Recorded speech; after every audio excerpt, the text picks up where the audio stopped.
Mga bro, exciting na naman ang balita para sa Philippine Navy. Ang future BRP Miguel Malvar, FFG-06, ay nasa mainit na spotlight habang tuloy-tuloy ang sea trials nito sa South Korea. Base sa ulat ng Inquirer.net, mukhang nakaschedule na ang delivery nito sa March 2025. Medyo nadiliman, pero sabi nga nila, good things come to those who wait, lalo na kung makabagong frigate ang pinag-uusapan. Alam nyo ba mga bro, ang initial na target ng Hyundai Heavy Industries, HDHHI, ay December 2024 pa.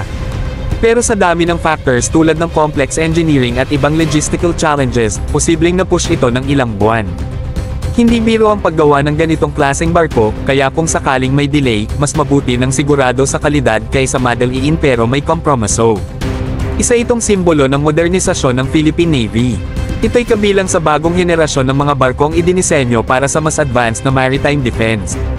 At habang patuloy ang sea trials, nasisiguro na ang bawat sistema nito ay handang-handa sa kahit anong hamon sa dagat.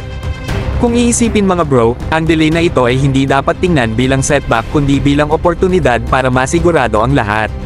Ang bawat aspeto ng barko, mula sa radars hanggang sa missile systems, ay kailangang subukan at i-calibrate para sa 100% efficiency. Isa lang ang ibig sabihin nito, kapag dumating ang BRP Miguel Malvar, ito'y isang ganap na warship na kayang harapin ang anumang banta.